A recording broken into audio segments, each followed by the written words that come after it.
देवाचं दर्शन सोपं आहे का? देव सोपं आहे का? देव बाजारचा भाजीपाला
गाभाऱ्यापर्यंत येऊन पोहोचले. पंढरपूरमध्ये तुम्ही गेलात ना? पंढरपूरला गेला भगवान परमात्म्याच्या पंढरीश परमात्म्याच्या मंदिराचा गाभारा कोणी कोणी पाहिलाय? गाभारा पाहिलाय कोणी? हा, त्या गाभाऱ्यापर्यंत जगद्गुरु तुकाराम महाराज येऊन पोहोचले आणि लांबूनच तुकोबारांनी पंढरीश परमात्म्याला पाहिलं. एवढा आनंद झाला. जगद्गुरु तुकाराम महाराज मनामध्ये विचार करतायत, ज्याच्या भेटी करता मी एवढा लांबून आलो होतो ना, त्याचं आज मला दर्शन झालेलं.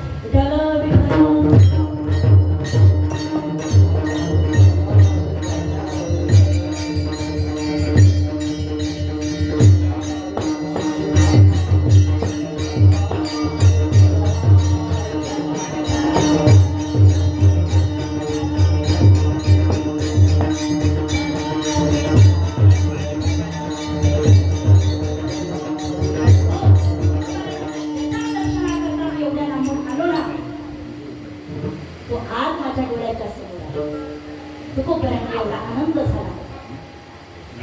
तुकोबाराय चालत चालत चालत चालत भगवान परमात्म्याच्या जवळ गेले आणि लांबूनच देवाने सुद्धा पाहिलं.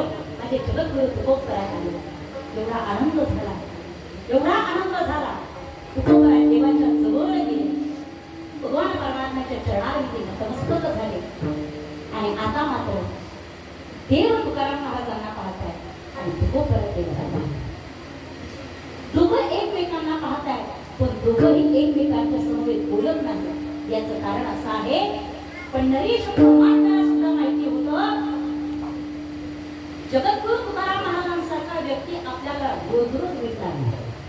सांगते ऐका, माझं एक वाक्य फार महत्वाचं आहे, तुम्हाला नक्की आवडेल.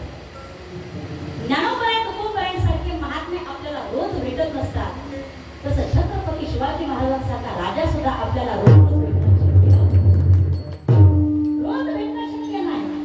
जरी आपल्याकडे गाणे आले ना, राजे पुन्हा जन्माला या. आपल्याकडे गाणे म्हणत, राजे पुन्हा जन्माला या, तुमची आज गरज आहे. पण छत्रपती शिवाजी महाराज आता जन्माला येणं शक्य आहे का? काय शक्य नाही. याचं कारण असं आहे, असे महात्मे आणि असे राजे फक्त एकदाच जन्माला येतात. आपण 12 भानगडी करून ठेवायच्या आणि त्यांना म्हणायचं जन्माला या, निस्तारा. ते का आपल्या रामेगडी आहे का? नाही ना महाराज. असे महात्मे रोज रोज भेटत नाही. तसं जगद्गुरु तुकाराम महाराजांसारखा व्यक्ती सुद्धा रोज भेटत नाही. हे पंढरीश परमात्म्याला माहिती होतं, म्हणून पंढरीश परमात्मा तुकाराम महाराजांकडे पाहताय, तुकोबाराय देवाकडे पाहताय. दोघं जण एकमेकाला बोलत नाही, फक्त एकमेकांकडे पाहताय. पाहता पाहता पाहता पाहता अनेक वेळ निघून गेली. फक्त दोघं जण एकमेकांकडे पाहताय. ही न बोलणारी कोंडी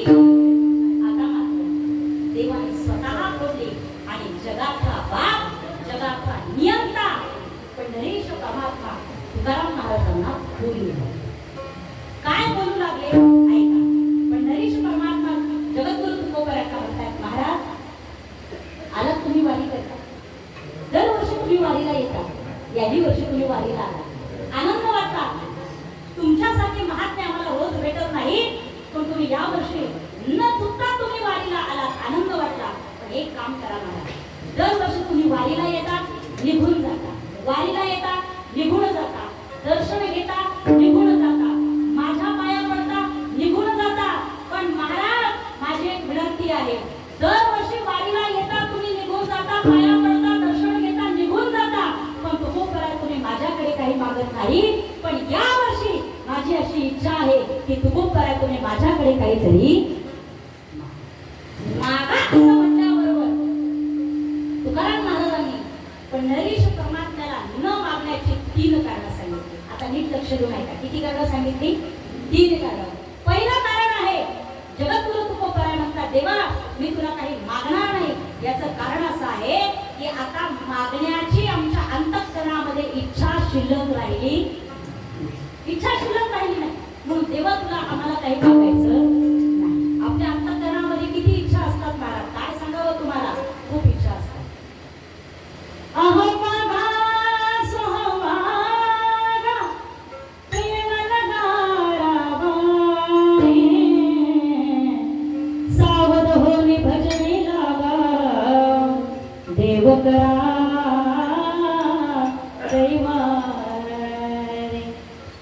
मल्हारीची वारी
देव करा कैवारी, इच्छा मृळीस भूलू नका, पडाल नरक द्वारी, बोध पुदरी ज्ञान दिवटी, उजळा महाद्वारी. मल्हारीची वारी माझ्या, मल्हारीची वारी. संत महात्मे आपल्याला सांगतात आपल्या किती इच्छा आहे, तर तुकाराम महाराज म्हणतात माझी एकही इच्छा शिल्लक नाही, म्हणून देवा मला तुला काही मागायचं नाही. तुकाराम महाराज इच्छा शिल्लक नाही म्हणून देवाला मागत नाही. दुसरं कारण आहे, तुकाराम महाराज देवाला सांगतात, देवा माझ्या वाडवडिलांची परंपरा आहे, तुझ्याकडे काही मागायचं. तुझे चरण सेवा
तुकाराम महाराज म्हणतात, देवा मला तुझ्याकडे काही मागायचं नाही. याचं तिसरं कारण आहे, तेव्हा आम्हाला मागण्याचा अनुभव नाही. काही माणसांना सारखा अनुभव असतो. देवाकडे गेलं की सारखं म्हणतात, देवा आम्हाला काहीतरी दे, काहीतरी दे. त्याला म्हणतात अनुभव. मागण्याचा अनुभव. सारखं मागत असतात, सारखं मागत असतात. काहींना मागण्याचा अनुभव असतो आणि काहींना मागण्याचा अनुभव नसतो. जर अनुभव सिद्ध व्यक्ती जर असेल तर मागणं यथार्थ होत असतं आणि अनुभव सिद्ध जर व्यक्ती नसेल तर मागणं वाया जातं. अनुभव असला पाहिजे कोणत्याही गोष्टीचा. बघा तुम्ही एखाद्या मुलानं 10वीची एक्झाम दिली, 12वीची दिली, बीकॉम BSc वगैरे केली, त्याची काही डिग्री झाली असेल, तो अनुभव आला पण कुणाला आला? स्वतःला. बरोबर, स्वतःला. मग अनुभव स्वतःचा असला पाहिजे, इतरांचा. काय झालं, एक मुलगा 3 महिने झाले त्याचं लग्न झालं. पडलेला सुटलेला चेहरा घेऊन ऑफिसला गेला आणि मित्रानं त्याला विचारलं, काय बाबा तुझा चेहरा जो आहे एवढा पडलाय, काय कारण आहे? त्यानं सांगितलं, कारण एकच आहे, 3 महिने झाले माझं लग्न झालं पण मला बायको काही बरोबर भेटली. म्हणे काय झालं? अरे म्हणे फार बडबड करते. आता बायकांचा स्वभाव असतो, बडबड करते. त्या कुठं बडबड करत नाही. त्या 10व्याला जरी गेल्या ना, 13व्याला जाऊ द्या, 10व्याला जाऊ द्या, कोणाच्या अंत्ययात्रेमध्ये जाऊ द्या, त्यांच्या गप्पच करतात. त्या पुरळी सारख्या महाराजांचं कुरुम कुरुम कुरुम कुरुम चालूच राहतं. यानं सांगितलं, मी नाराज आहे याचं कारण माझी बायको जी आहे ना फार बडबड. तर बडबड करते यात नवल नाही, शिव्या पण देते. अशी शिवी देते, आज जी तिने दिली ना उद्या रिटर्न तिच्या कोणाच येणार नाही. म्हणजे तिच्याकडे एवढा शिव्याचा स्टॉक आहे. बरं, शिव्या देते यात नवल नाही. महाराज वेळ प्रसंग पडला तर मारते सुद्धा.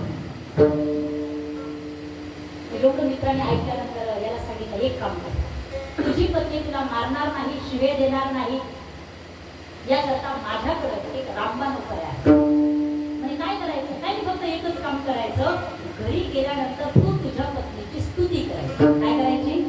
बोला पटकन, काय करायची? स्तुती करायची. म्हणजे मग त्यांनी काय होईल? अरे म्हणे तू जर तुझ्या पत्नीची स्तुती केली तर तिला ती आवडेल. कारण माणसाचा स्वभाव गुण आहे, त्याला त्याची स्वतःची स्तुती करून घेणं जास्त आवडतं. म्हणून तुम्ही जर पाहिलं ना, मोठमोठे नेते माणसं वाढदिवसाचे म्हणा, कशाचे म्हणा, बेनर लावतात. कशासाठी? स्वतःची काय व्हावी? काय व्हावी? स्तुती व्हावी. बोला पटकन, काय व्हावी? स्तुती व्हावी. म्हणजे स्वतःची स्तुती करून घेणं माणसाला आवडतं. मी जर तुम्हाला इथं म्हटले, वा काय सुंदर कार्यक्रमाचं नियोजन आहे, बरोबर, माईक सिस्टीमवाले दादांना जर म्हटलं, मी दादा काय तुमचं सुंदर माईक आहे, तुम्हाला आनंद होईल. आणि हेच जर मी थोडंसं वेगळ्या पद्धतीनं बोलले तर आवडेल का? नाही. म्हणजे माणसाला स्वतःची स्तुती करून घेणं जास्त आवडतं. विठ्ठल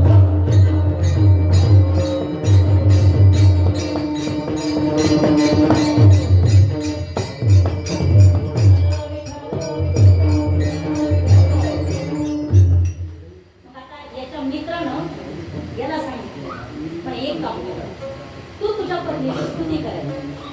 मग याला सांगितलं, ठीक आहे, काय हरकत नाही. कारण मानसशास्त्र असं सांगतं, प्रत्येकाला स्वतःची स्तुती करून घेणं आवडतं. नाही हरकत नाही मित्रा, तुम्हाला सांगितलं माझ्या बायकोची स्तुती करायला, तर सांग ना, हा अनुभव तुला आहे का?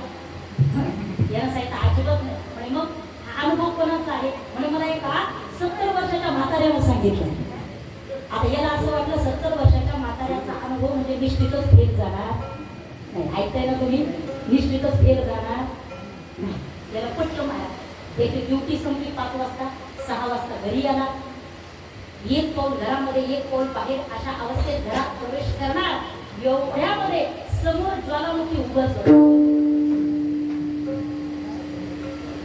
बायको बायको दारातूनच म्हणत त्याच्यावरती जोरात ओरडली, अहो इथं घरी येणार 5 वाजता तुमची ड्युटी संपते, तुम्ही 6 वाजता घरी येणार, काय कारण? स्वयंपाक वगैरे तयार करून ठेवला, मला भूक लागली, इथं घरी येणार. बायको एवढी दारातच बोलली, आजी तर निमा कोणच्या तिथंच तिथं चला. त्याला काय करावं महाराज काही सुचेना. कसं तरी महाराज पत्नीने सांगितलं, बायकोला सांगितलं, जा फ्रेश वगैरे होऊन घ्या. गेला महाराज, फ्रेश वगैरे झालं. बायकोला सांगितलं, बसा जेवायला. जेवायला बसा. तिनं ते रोजचं जेवण समोर आलं, ताट.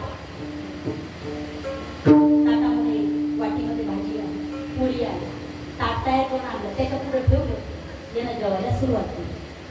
पोळीचा पहिला घास घेतला, भाजीमध्ये बुडवलं आणि तोंडामध्ये टाकल्याबरोबर याला मित्राचे शब्द आठवले. बायकोची काय करायची? स्तुती करायची. समोर बायको उभी होती व याने बोलायला सुरुवात केली.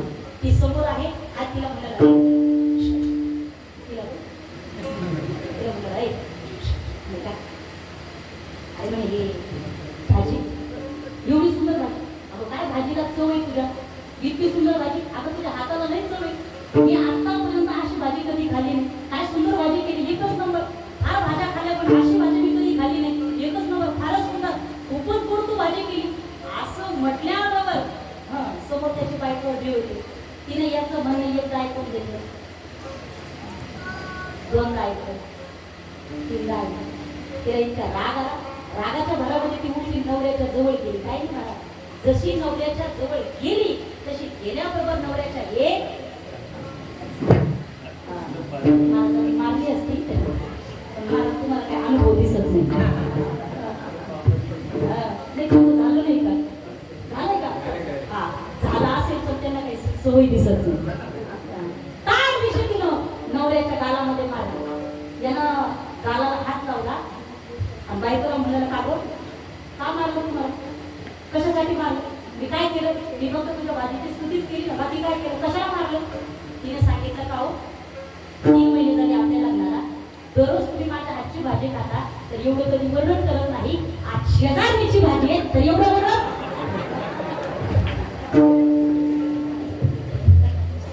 माझा दृष्टांत संस्कार. आता सिद्धांत ऐका, आता सिद्धांत ऐका. याला ही बायकोची स्तुती करण्याची सवय होती. बरं, ज्या मित्राने याला अनुभव सांगितला, त्या मित्राचा अनुभव होता. त्याला कोणी सांगितलं? एका 70 वर्षाच्या म्हाताऱ्याला. तुकोबरायांना अनुभव होता. तुकोबराय म्हणतात, देवा मी कधी मागितलं नाही, मी मागितलं नाही देवा, म्हणून मी तुझ्याकडे आता सुद्धा काही मागणार.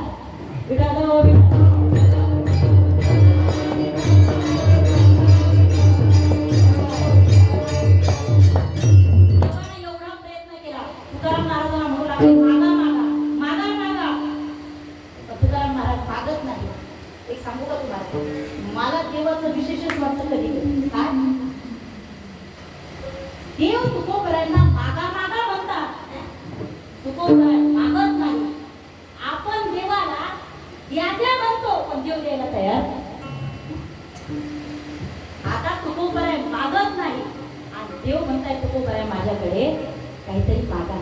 काय करावं, काय करावं? अनेक तास यामध्ये निघून गेले. मागत नाही म्हटल्यानंतर देवाला काय करावं? लहान लेकरासारखं पंढरीश परमात्म्यानं विटेवरचं खाली उतरले. विटेवरचं खाली उतरले, गुडघ्यावरती बसले. ऐकताय ना तुम्ही? डोळ्याच्या समोर चित्रण आला. पंढरीश परमात्मा विटेवरचा खाली उतरला आणि तुकोबरायांच्या समोर गुडघ्यावरती बसले. डोळ्यामध्ये पाणी आलं. कमरेला उपरणं बांधलेलं होतं, ते उपरणं सोडलं आणि देवाने काय करावं? असं भिक्षेसारखं पदार्थ जो आहे पंढरीश परमात्म्याने तुकोबरायांच्या समोर करावा. आणि जगाचा बाप तुकाराम महाराजांना म्हणू लागला, तुकोबराय तुमच्याकडे भीक मागतो, तर तुम्ही माझ्याकडे काहीतरी. तुकोबरायांनी देवाच्या डोळ्यामध्ये आलेलं पाणी पाहिलं. जगाचा बाप आज रडताना तुकोबरायांनी पाहिलं. तुकोबरायांना वाईट वाटलं. तुकोबराय देवाला म्हणतात, देवा उठा उठा उठा, असं रडू नका, डोळ्यामध्ये पाणी येऊ देऊ नका, रडू नका देवा. देव म्हणू लागले, तुकोबराय मी उठतो, पण माझी एक विनंती आहे. म्हणे काय? माझ्याकडे मागावं. देवाला सांगितलं तुकोबराय मागतो, असं नाही. या वचन आता ऐका. जगाच्या बापानं हात पुढे करावा आणि तुकोबरायांनी त्यावरती हात ठेवावा, वचनबद्ध करावं. आणि आता तुकोबरायांनी देवाला सांगावं, देवा उठा, विटेवरती उभं राहा आणि आता तुम्ही काय करा, मी तुमच्याकडे जे मागणार आहे ना ते तुम्ही मला द्या. त्यावेळेला तुकोबराय म्हणतात, देवा तुला जर द्यायचं जर असेल ना तर जे मी मागणार आहे ती माझी मागणी पूर्ण कर. अभंगाचं देव वशेची ती देव वशेची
चित्तामध्ये तू आहेस ना, अशांची आम्हाला संगती दे. अभंगाचं पहिलं चरण. ऐसे पहिल्या चरणामध्ये तुकोबाराय म्हणतात देव बसे चित्त, त्याची घडावी संगती. पहिलं चरण, ज्याच्या चित्तामध्ये तू आहेस अशांची आम्हाला संगती दे. आता ऐका मला, कोणाच्या चित्तामध्ये देव नाही? इथे बसलेल्यांपैकी असा एकही व्यक्ती नाही की ज्याच्या अंतःकरणामध्ये परमात्मा वसलेला नाही. मला असं वाटतं देव जर आपल्या अंतःकरणामध्ये हृदयामध्ये जर नसता तर आपण कोणतं कार्य करू शकलो असतो का? नाही ना. तुमच्या माझ्या हृदयामध्ये असणारा परमात्मा तो आहे इथे, म्हणून तर आपण इथं बसतो. एखाद्या मधला रांग निघून जाऊ द्या, इथं त्याला बसू देतील का? लगेच मध्ये उठला कुठे घेऊन जा. हृदयामध्ये परमात्मा असलाच पाहिजे. जोपर्यंत परमात्मा हृदयामध्ये आहे तोपर्यंत सर्व कार्य घडत आहे. चाले हे शरीर कोणाचे असते, कोण बोलविते हरिवी, देखवे ऐकवी एक नारायण, दयाचे भजन सुगुण हो. माझ्या जीवनामध्ये घडलेली तुम्हाला एक घटना सांगितली. हृदयामध्ये देव आहे म्हणून सर्व कार्य होत आहे, एवढं लक्षात ठेवा. काय झालं, बीड जिल्ह्यामध्ये माझं कीर्तन होतं. ऐकताय तुम्ही? हां, बीड जिल्ह्यामध्ये माझं कीर्तन होतं. कीर्तन झाल्यानंतर एक इंजिनियर मुलगा माझ्या जवळ आला आणि मला विचारलं, ताई तुमचं नाव काय? म्हटलं माझं नाव मुक्ताताई सोनवणे आहे. म्हणे कुठे राहता? म्हटलं नाशिकला राहता. म्हणे मुक्ताताई तुम्ही कीर्तन खूप सुंदर केलं, पण तुम्हाला एक प्रश्न विचारायचा आहे, विचारू का? म्हटलं विचार. प्रश्न अत्यंत महत्वाचा आहे, विषयाला अनुषंगान आहे, म्हणून मी तुम्हाला सांगते. त्या मुलाने मला प्रश्न विचारला, म्हणे का हो मुक्ताताई? म्हटलं काय? म्हणे सांगा तुम्ही 2 तास कीर्तन करता. म्हटलं हो. म्हणे मग सांगा ना, तुम्ही 2 तास कीर्तन करत असताना तुमच्या अंगामध्ये देव येतो का? काय प्रश्न विचारला? अंगात देव येतो. आता अंगात देव येणं ही पद्धत तुमच्याकडे आहे का? आहे का? असेल पण जरा कमी असेल दादा, बरं का बाबा, कमी असेल जरा. आमच्या नाशिककडे तुम्ही या नवरात्राच्या दिवसामध्ये नुसतं देवीचा अभंग जरी म्हणला ना कीर्तनामध्ये, काय सांगावं महाराज, असं नवरात्राचे दिवस होते आणि देवीचा अभंग म्हटला. कोणता होता? ऐका. जय जगदंबे पुण्यकदंबे जगौदमोधे देह तुझ अर्पिणा, देह तुझ अर्पिणा.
देवी आली.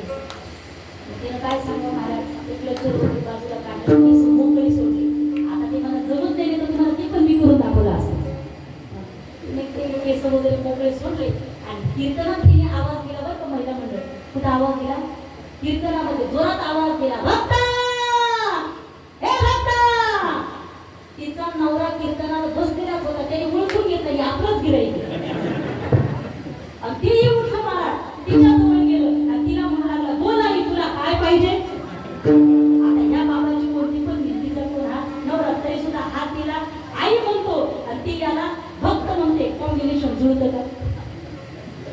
जुळत असतं तर जुळत मला काय करायचं. चला माझा प्रश्न महत्वाचा आहे. मला त्या मुलाने प्रश्न काय विचारला, बोला पटकन. मुक्ताताई तुमच्या अंगामध्ये देव येतो का? मग मी काय उत्तर द्यावं? मीही थोडासा विचार केला आणि त्याच्यानंतरच उत्तर द्यायचं ठरवलं. कारण माणसाचा स्वभाव विचारी असला पाहिजे, विचार करून माणसाने बोललं पाहिजे. काही काही माणसं अविचारी असतात, बोलत असताना विचार करत नाही. तुमच्याजवळ सातारा येतं, सातारा दरवर्षी मी कीर्तनाला येत असते. तिथले माझे खूप फॅन आहेत, काही मंडळी. दरवर्षी मी येत असते तिथे कीर्तनाला. मग मागच्या वर्षी तिथे कीर्तनाला जाण्याचा योग आला.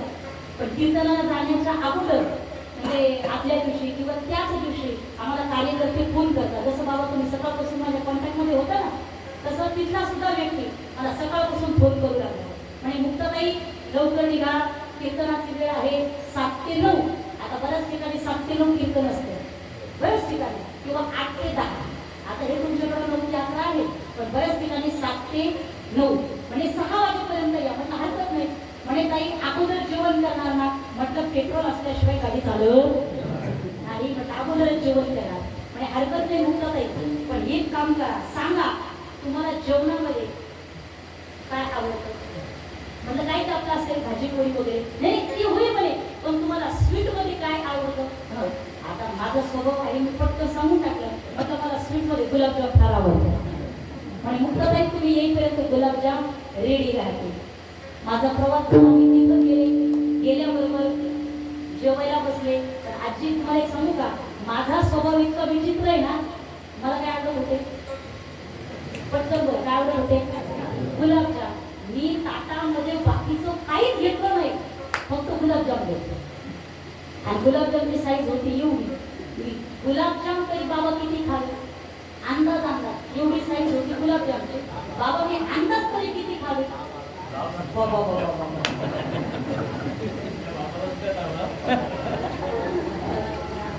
बरोबर सांगितलं त्याने, बरोबर सांगितलं. जरा तुमचा आकडा पुढे गेला, मी 8च गुलाबजाम खाल्ले होते. किती खाल्ले बोला पटकन, किती खाल्ले? 8 गुलाबजाम. आता 8 म्हटल्यानंतर एवढी साईज, माझं पोट भरलं ना, पोट भरलं. पोट भरल्यानंतर मी म्हटलं दादा वा फार सुंदर म्हटलं गुलाबजाम. खूप झालं म्हटलं. आता पण त्याचं माझ्यावर एवढं प्रेम होतं ना, पुन्हा त्या पातेल्यामध्ये गुलाबजाम घेतले, माझ्या समोर आले आणि मला आग्रह करून वाढू लागला. म्हणजे एक घ्या ना, एक एवढा एवढा एक घ्या, एक. म्हटलं 9 होती, हो द्या पण एवढा मात्र तुम्ही घ्या. आता आग्रह करून त्यांनी माझ्या ताटामध्ये एक गुलाबजाम वाढला म्हटल्यानंतर मला खावं लागणार त्याचा, बरोबर नाही. आता तेवढा मी 9वा गुलाबजाम खाल्ला, माझं पोट भरलं, मी शांत बसले. मग त्या व्यक्तीने समोर त्यांनी शांत बसवलं. तुम्हाला विचारू लागला म्हणजे मुक्ताताई गुलाबजाम कसं काय झालं. आता त्याच्या घरचे खाली म्हटलं तर मला थोडं वर्णन करावं लागलं ना. मग मी म्हटलं आता आम्ही सुद्धा महाराज रोज तालुका बदलून पाणी पितो, जिल्हे बदलून पीठ खातो. आता आमच्या सुद्धा थोडीशी गुण आहेत ना. मग मी त्याच्या गुलाबजामचं वर्णन करायला सुरुवात केलं. म्हटलं बाबा काय गुलाबजाम झाले, म्हटलं सुंदर, अप्रतिम. आमच्याकडे पण नाशिकला करतात म्हटलं, नाशिक सोडले एकच नंबर, फारच सुंदर म्हटलं गुलाबजाम झाले, फारच सुंदर, अप्रतिम चव म्हटलं, फारच सुंदर गुलाबजाम. असं म्हटल्यानंतर त्यांनी शांत बसावं. शांत नाही बसता, पाठी मागून म्हणू लागला, खा खा खा खा खा. कधी तुमच्या बापाच्या घरी तरी भेटले होते का मला. म्हणजे माणसं बोलताना विचार करत नाही. मला सांगायचं काय आहे, कोणती गोष्ट तुम्ही करा, बोला, पण बोलत असताना काय करा, विचार करा. जगद्गुरु तुकाराम महाराज संत महात्मे आपल्याला सांगतात, विचार करून बोललं पाहिजे. संत महात्म्याने आपल्या पुढे प्रमाण सांगितलेलं आहे, बोलू ऐसे बोले जेने बोले विठ्ठल बोले. माणसाने असं बोललं पाहिजे दादा. देवाने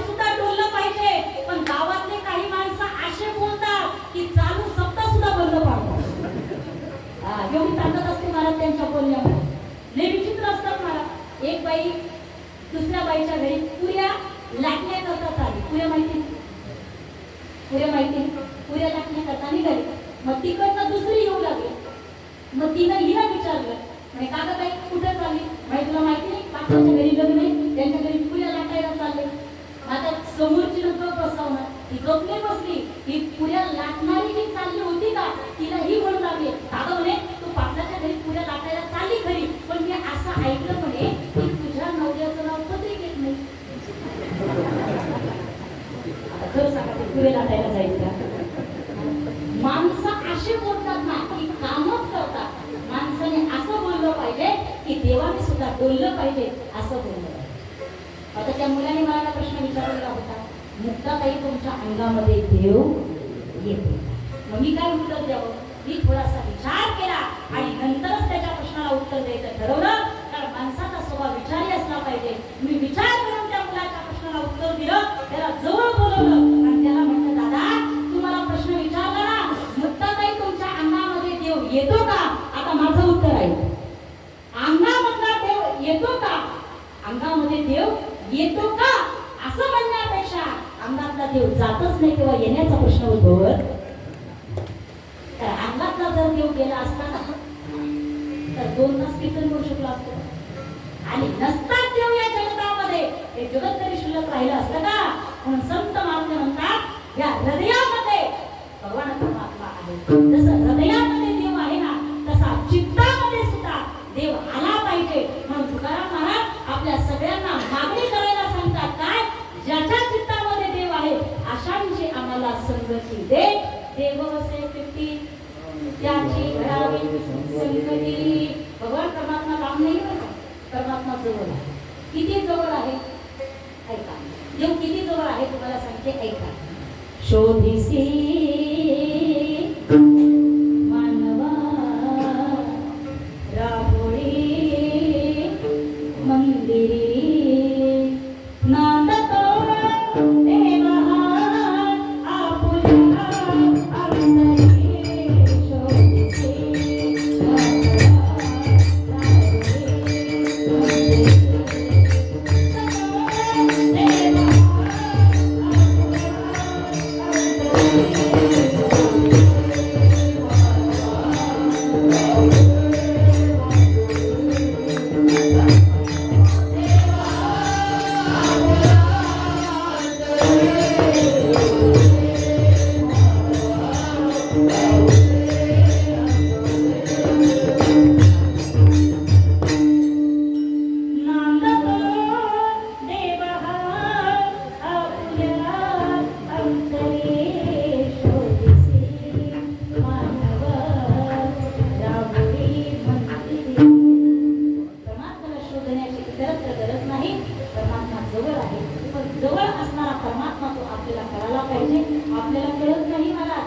भक्ती कशी आहे सांगू का ढोंगी भक्ती आहे कशी आहे वरपांगी कशी भक्ती आहे आपली वरपांगी फक्त आपली दाखवण्यापुरती भक्ती आहे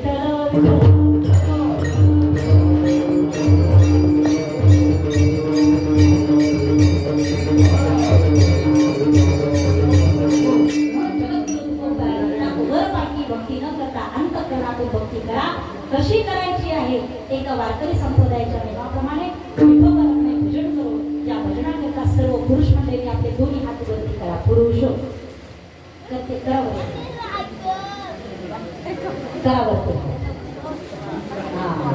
जसं पुरुषांनी वरती हात केले तसं महिलांना पण विनंती आपले दोन्ही हात वरती केलेत का हा काय आहे तुम्हाला सांगू का आपण आपल्या फोनच्या स्टेटस वरती चांगल्या गोष्टी ठेवल्या पाहिजे अशी शूटिंग काढली पाहिजे किती सुंदर भजन करतायत आमच्या गावामध्ये सतत चालू आहे आज कुणाचं कीर्तन झालं असे चांगले स्टेटस आपण ठेवले पाहिजे असं एखादं स्टेटस जे आहे ना आपण ते नक्की ठेवलं पाहिजे म्हणून आता काय करायचं आपले आपण ज्या 2 हाताने भगवान परमात्म्याचं भजन करणार आहोत ना दादा याची शूटिंग घेत आहे ती शूटिंग सगळीकडे जाणार आहे तुम्ही किती एवढं भजन करताय हे सगळ्यांना दिसणार आहे म्हणून सगळ्यांनी वरती हात करायचे व्यवस्थित केलेत का धन्यवाद हा सरळ करा सरळ वा वा आता काय करा आपल्याला टाळी वाजवून भजन करायचं आहे तुमचे अंतःकरणामध्ये असणाऱ्या ज्या अपेक्षा आहेत वर हात करा वर देवानं पाहावं. मी टाळी वाजवणार आहे माझ्या पंढरीक्ष परमात्म्याने माझ्या पांडुरंगाने वरती हात करा. हा, माझ्या पंढरीक्ष परमात्म्याने पांडुरंगानं मला पाहावं असं जर वाटत असेल तर सरळ वरती हात करायचे, खाली करायचे नाही, वरती करायचे. केलेत का सगळ्यांनी? नक्की. पाठीमागे उभे असणारे, मला न दिसणारे, अंधारामध्ये उभे असणारे, ऐका आपल्याला देव पाहतो बरं का. मी जरी पाहत नसेल पण देव आपल्याला पाहतो. केलेत का वरती हात? आता दादा शूटिंग घेणार आहे. आपलं भजन आपल्या तालुक्यामध्ये सगळ्यांना पाहतो. वरती हात करा,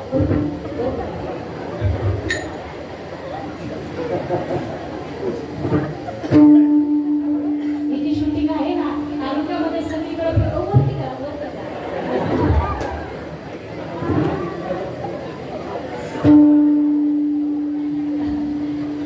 नाही, आता खरंच भजन करायला लावतो. आता वरती करायचं. केलेत का सगळ्यांनी? जय हो. ऐका, बाबा महाराज सातारकरांचं भजन, बाबा महाराज सातारकर जरी निघून गेले ना तरी त्यांचं भजन आपल्या अंतःकरणामध्ये कसं शिल्लक राहिलं पाहिजे इतकं गोड आपण सगळ्यांनी भजन करायचं आहे. एक टाळी आणि एकच मुखाने आपण भगवान परमात्म्याचं भजन करायचं आहे. हरी जय जय.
ज्यांनी वरती हात केले होते त्यांनी खाली करा.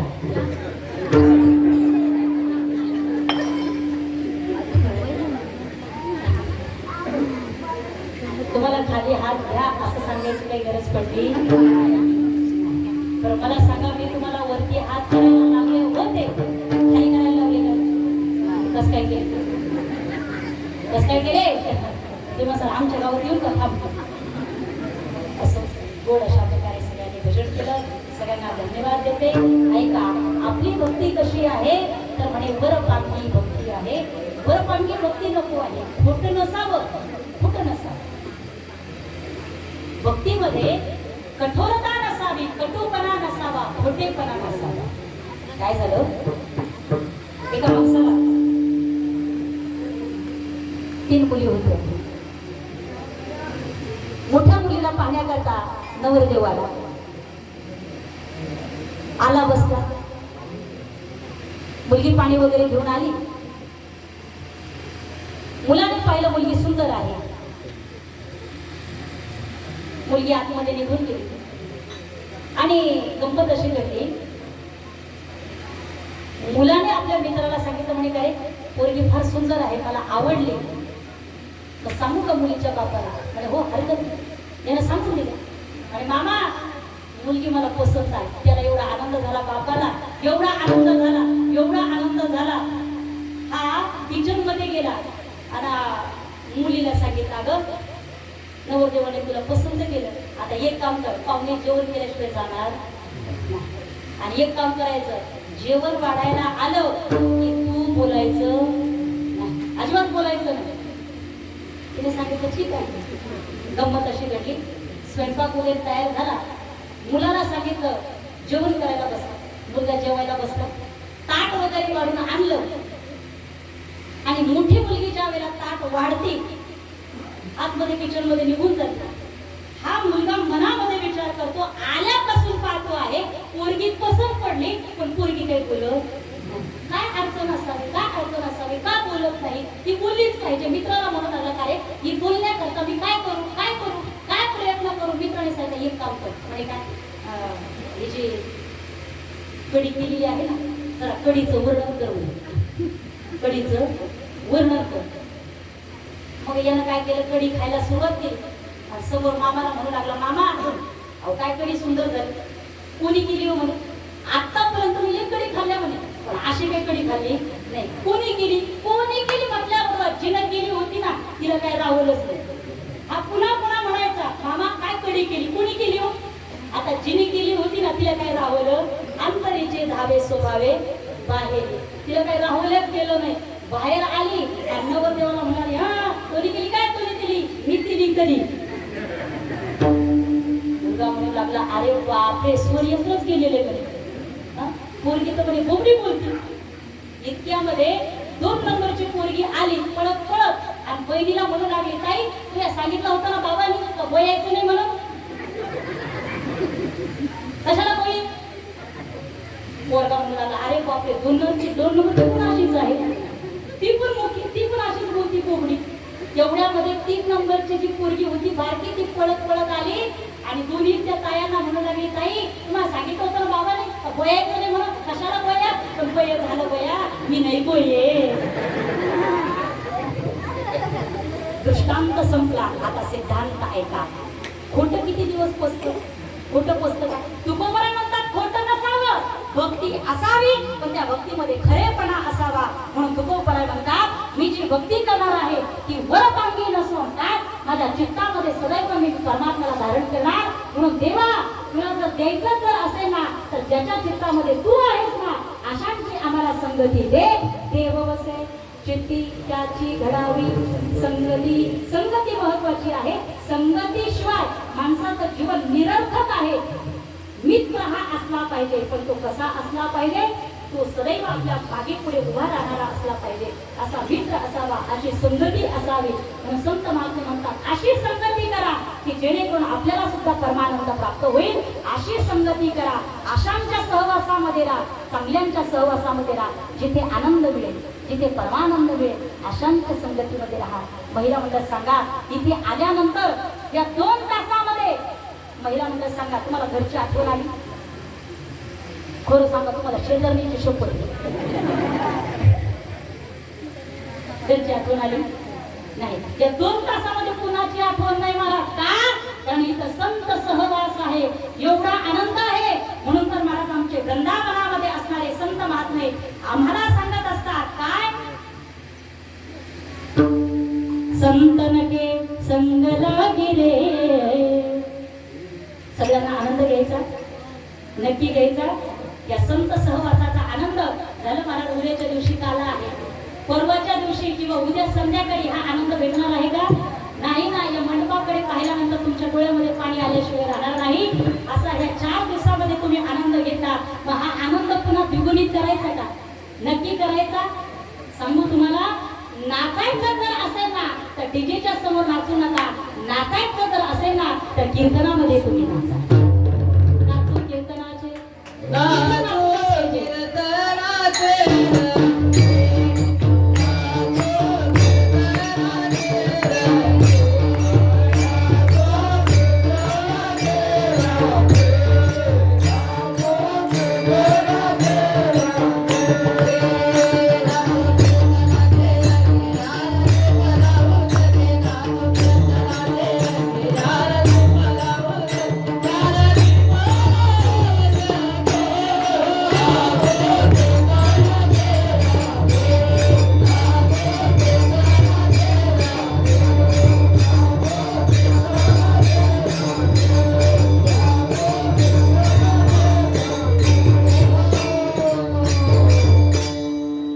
नाचायचं जर असेल तर डीजे समोर नाही. आणि मग या मृदंगाच्या तालावरती नाचायचं. आणि तुम्हाला टाळी जर वाजवायची असेल ना तर कीर्तनामध्ये टाळी वाजवा. आणि डुलायचं जर असेल ना तर या कीर्तनामध्ये तुम्ही डुला. आनंद घ्या, लाजू नका. पहिला मंडळ नाचायचं असेल तर इथं नाचायचं. कुठं नाचायचं? कुठं नाचायचं? इथं नाचायचं. तयार आहेत का?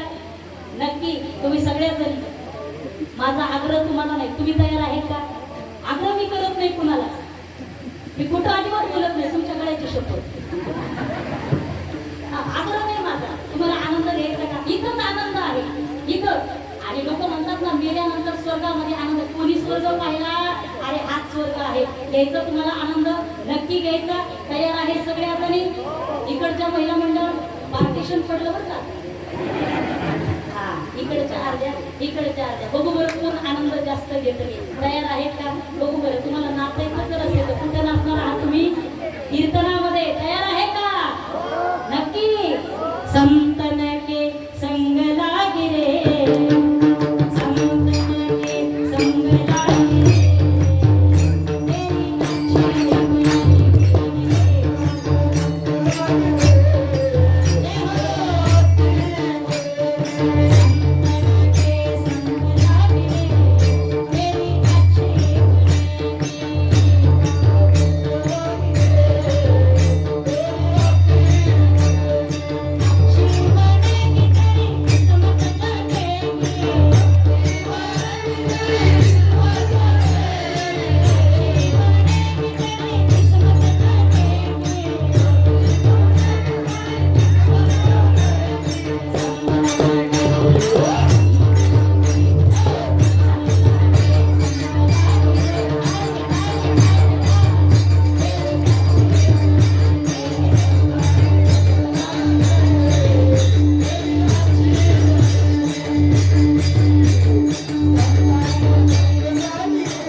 गाव काय म्हणेल का, गावातल्या बायका काय म्हणतील का, यांचा विचार करायचा.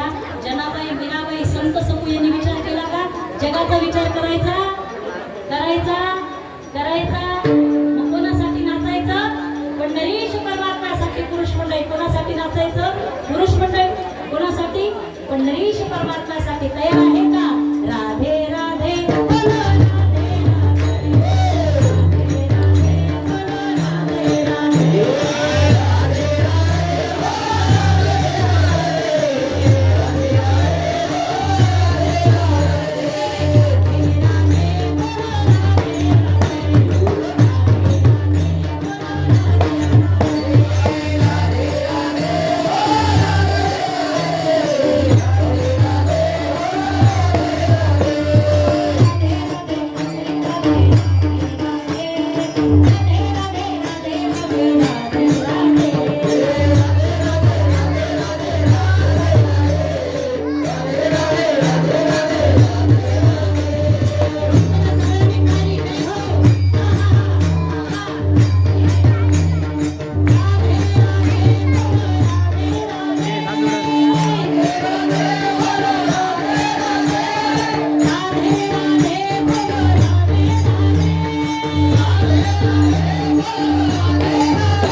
प्रभु रामचंद्र भगवान की ज्ञानेश्वर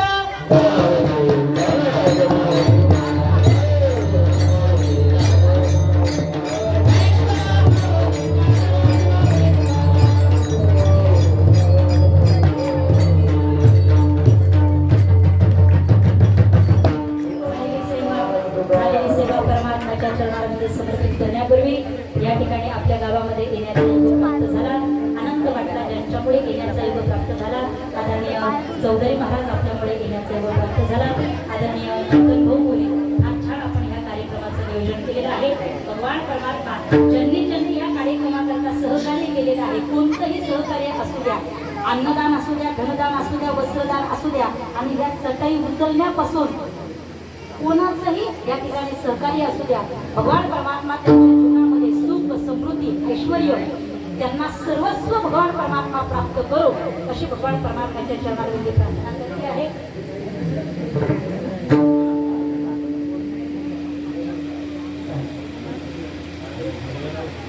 सगळ्यांचे आभार व्यक्त करते आहे. आज माझ्यासोबत जे आलेले आहेत माझे मिस्टर, खऱ्या अर्थानं ते माझ्यासोबत कायम नसतात, पण एखाद्या वेळेला जर कधी गरज पडली तर येतात. तसं रोजच्या कार्यक्रमाला तसा ड्रायव्हर सोबत राहतो.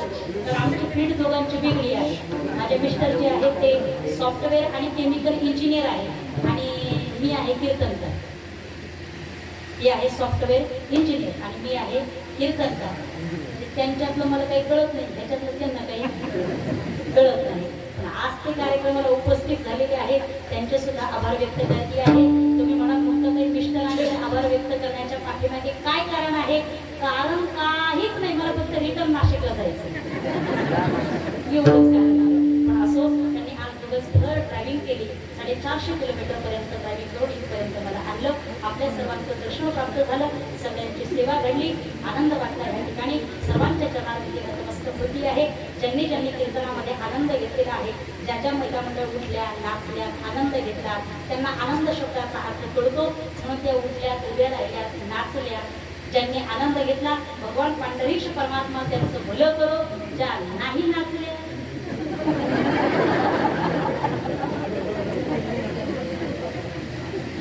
त्यांचं डबल भलं करो.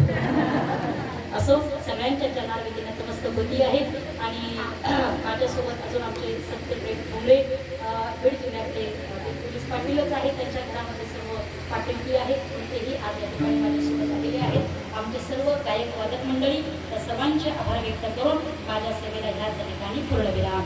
आणि विशेषत्वाने माझ्यासोबत आलेले आमचे मृदंग वादक आदरणीय श्री महाराज यांचे सद्गुरू कृपा क्लासेस जे आहेत आणि या ठिकाणी सुरू आहेत. ज्यांना कोणाला मृदंगाचे क्लासेस सुरू करायचे असते किंवा वाटत असेल मी सुद्धा मृदंग वाजवावा, महाराजांसंग आपण संपर्क करायचा आहे. कीर्तन झाल्यानंतर त्यांचा मोबाईल नंबर किंवा जिथे ते क्लासेस घेतात तिथं नंबर वगैरे महाराज आपल्याला देतील. या क्लासेसचा सगळ्यांनी लाभ घ्यायचा आहे.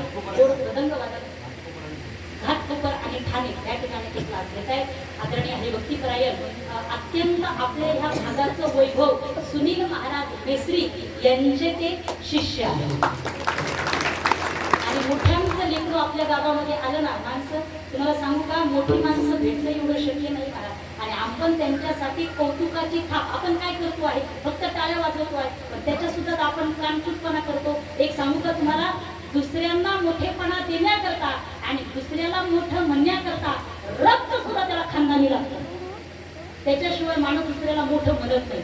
आणि कोणाला कोणासाठी जर कौतुकाची थाप द्यायची असेल तर जोरात टाळ्या वाजवल्या पाहिजे. आता तुम्ही वाजवलं बरं. असो, सगळ्यांचे आभार व्यक्त करते आहे आणि ह्याच ठिकाणी मी सेवेला पूर्ण विराम देते. विठ्ठलाची